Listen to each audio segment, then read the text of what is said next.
day 3 of World Environment Week, and today we are in the City of Kingston, and I'm down here at the side of Patterson River, and that obviously links with Patterson Lakes and that whole waterways complex. What probably people don't realise is that Patterson River goes in a fair way up through into the city of Dandenong, and parts of Dandenong Creek will feed into this river, and also water from Eel Race Drain and the top of Cannonook Creek in Frankston. So it's a waterway that's fed in by lots of different areas. And if we pan down past me, this is a launching place for lots of boats because this is an access point into Port Phillip Bay. Around in this area, see what we can find in terms of rubbish, because whenever we're in an urban space where there are people, typically we do find rubbish. And already I can see down here there's some things that have washed in off the tide. We've got little nurdles, which are these tiny plastic pellets. We also see some other really brightly coloured just pieces of plastic that have broken up.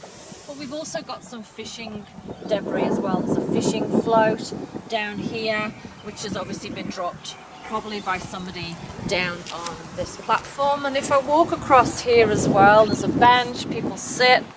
We've got cigarette butts. We've got bread tags.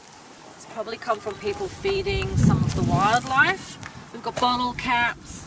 We've even got a throwaway plastic straw.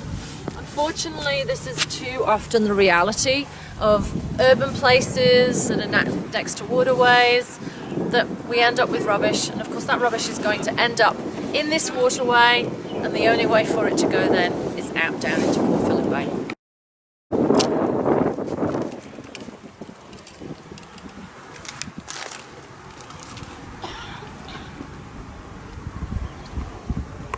So Russell's currently just picking up rubbish that both he and Jackie found at the top of the boat ramp, obviously washed in with the tide. And when they started looking closely, what they found was the nurdles, more of them that we found over on the other patch.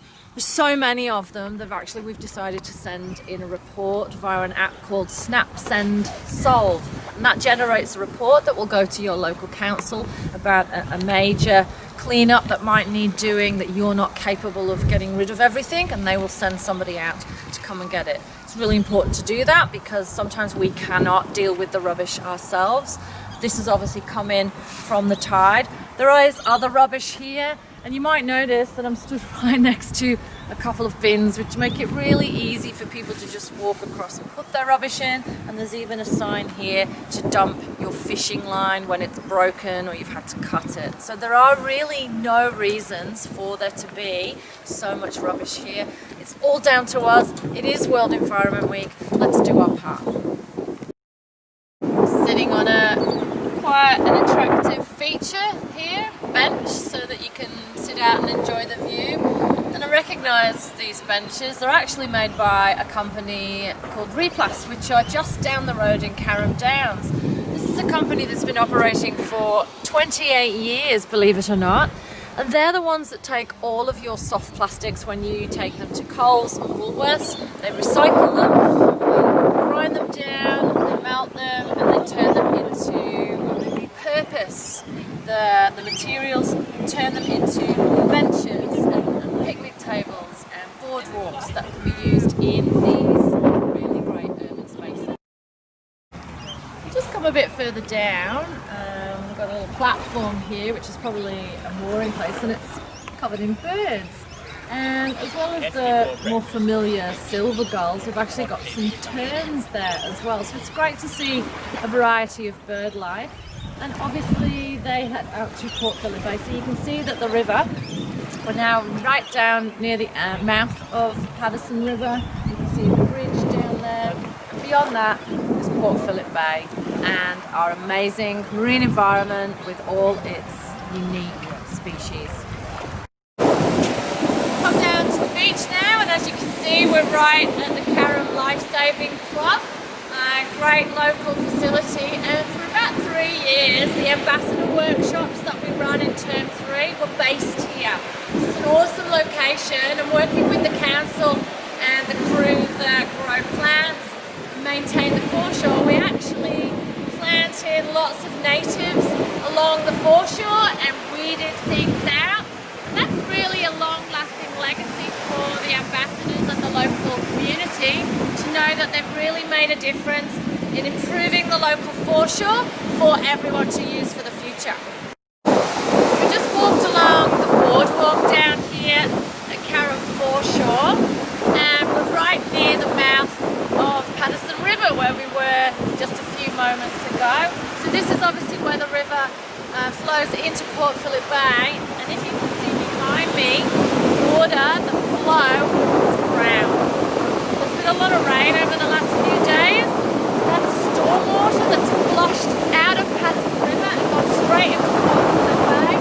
Who knows what's in there, but I can take a pretty good guess that there's going to be microplastics, quite a few different pollutants that have washed off our roads, off our streets, from our driveways, from industrial areas, and it's all ended up out here in Port Phillip Bay. That is not what we want to see in our beautiful marine environment or indeed our waterways. It's a bit wild and crazy out there today.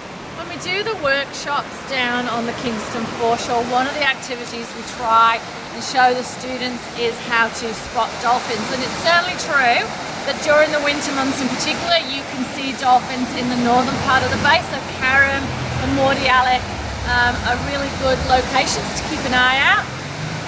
Today is a little bit difficult, you know, they're probably out there, but with the wind and the chop, it makes it really hard to spot the little fins coming out of the water. You know, they don't really announce themselves, you only see the small grey fin, and typically what we look for is a wind of less than 10 knots, and then we hope that we'll be able to spot them a little bit easier. But you know, we're all conservationists, we work in the environment and we don't hide in our houses just because the wind's a little bit cold and we might get a little bit of rain. Serena Gillot from the City of Kingston Environment Department has joined us down here at Carrum foreshore. We're really lucky that the City of Kingston, amongst other councils, support our Marine Ambassador Program. In fact, they were the first council to do that way back in 2011, and we have a really strong partnership. It allows us to provide up to 20 schools, the primary schools, this leadership program where we bring them down, we teach them about the marine environment and what kind of things to do. So we're really grateful that Serena's joined us. And I just wanted to ask you, Serena, why is it so important that the City of Kingston Council support this program? Well, we're actually, as you say, coming into 9 years now with the program. And my involvement in the last couple of years since I've been with Council, I've been really impressed with the outcomes of the program. So with so many schools involved, really touching on the next generation in terms of environmental leaders for the future, which is, as we know, is all really, really important. So the students that do get involved undergo quite a great leadership program. There's very much a conservation message in the program. And it's not just the benefit for the student in how they develop and what they learn, but it's what they bring back to their school community. So there are peer teaching sessions, there's so many elements of the program that allow that student to then share their learning, share their message, not only to the broader grade 6, grade 5 level, but to students throughout the school. So even the younger students are getting the message through the newsletters and through the celebration at the end. Parents get involved, families get involved with the key messages. It really is a great behaviour change program that can permeate not only through the school but also through the community. So that's where we see the value.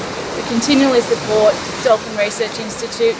Mandy is a great ambassador herself, but it's great to see the young ambassadors coming through as well.